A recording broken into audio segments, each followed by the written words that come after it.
उपनिषद। हरि ओम नमस्ते गणपतये।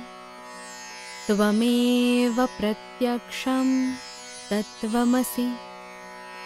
त्वमेव केवलं कर्तासि। त्वमेव केवलं धर्तासि।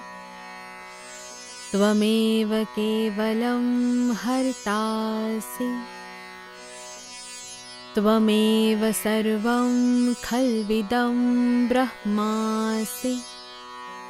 त्वं साक्षादात्मासि नित्यम्। स्वरूप तत्व। ऋतं वच्मि, सत्यं वच्मि, अवत्वं माम् अववक्तारम् अवश्रोतारम् अवदातारम् अवधातारम् अवानुचानमवशिष्यम् अवपश्चात्तात् अवपुरस्तात् अवोत्तरात्तात् अवदक्षिणात्तात् अवचोर्ध्वात्तात् अवाधरात्तात् सर्वतो मां पाहि पाहि समन्तात्।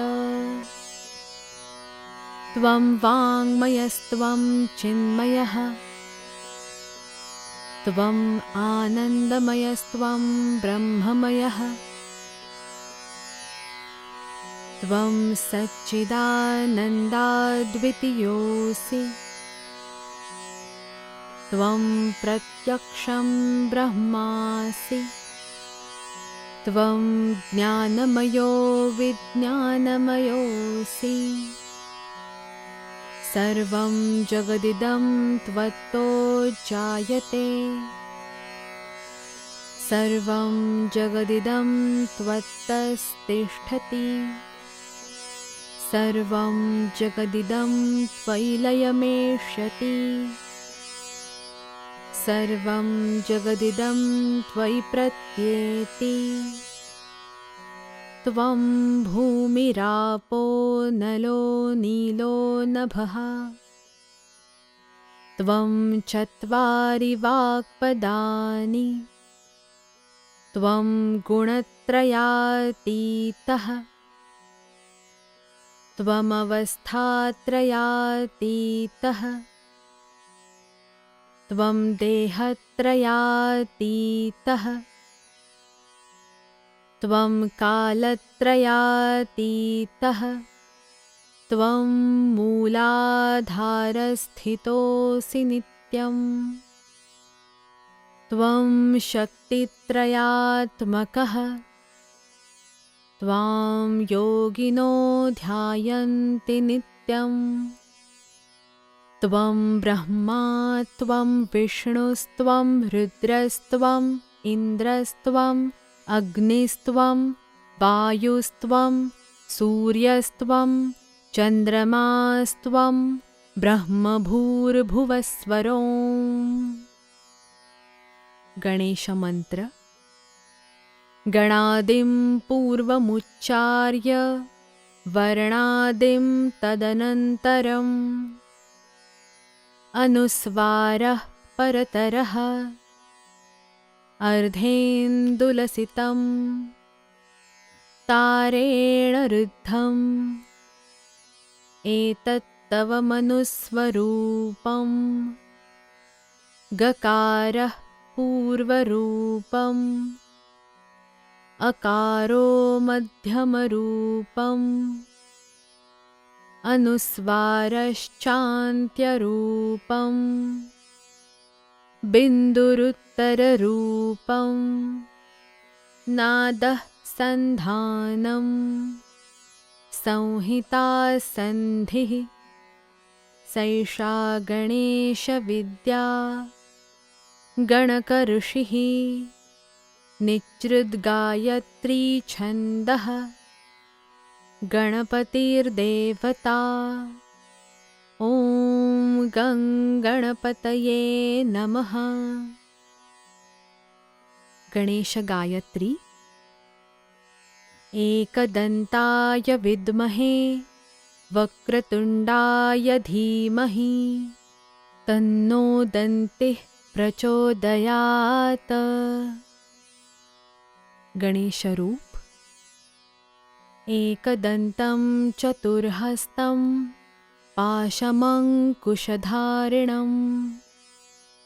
रदं च वरदं हस्तैर्बिभ्राणं मूषकध्वजं रक्तं लम्बोदरं शूर्पकर्णकं रक्तवाससं रक्तगन्धानुलिप्ताङ्गं रक्तपुष्पैः सुपूजितं भक्तानुकम्पिनं देवं जगत्कारणमच्युतम् आविर्भूतं च सृष्ट्यादौ प्रकृतेः पुरुषात् परम् एवं ध्यायति यो नित्यं स योगी योगिनां वरः। अष्टनाम गणपति। नमो व्रातपतये नमो गणपतये नमः प्रमथपतये नमस्तेऽस्तु लम्बोदरायैकदन्ताय विघ्ननाशिने शिवसुताय श्रीवरदमूर्तये नमो नमः। फलश्रुति। एतदथर्वशीर्षं योधीते स ब्रह्मभूयाय कल्पते स सर्वतः सुखमेधते स सर्वविघ्नैर्न बाध्यते स पञ्चमहापापात् प्रमुच्यते सायमधियानो दिवसकृतं पापं नाशयति प्रातरधियानो रात्रिकृतं पापं नाशयति सायं प्रातः प्रयुञ्जानो अपापो भवति सर्वत्राधियानोपविघ्नो भवति धर्मार्थकाममोक्षं च विन्दति। इदमथर्वशीर्षमशिष्याय न देयम् यो यदि मोहाद् दास्यति स पापीयान् भवति सहस्रवर्तनात् यं यं काममधीते तं तं मनेन साधयेत् अनेन गणपतिमभिषिञ्चति स वाग्मी भवति चतुर्थ्या मनश्चञ्जपति स विद्यावान् भवति स यशोवान् भवति इत्यथर्वणवाक्यं ब्रह्माद्यावरणं विद्यात् न बिभेति कदाचनेति यो दुर्वाङ्कुरैर्यजति स वैश्रवणोपमो भवति यो लाजैर्यजति स यशोवान् भवति स मेधावान् भवति यो मोदकसहस्रेण यजति स वाञ्छितफलमवाप्नोति यः साज्यसमिद्भिर्यजति स सर्वं लभते स सर्वं लभते।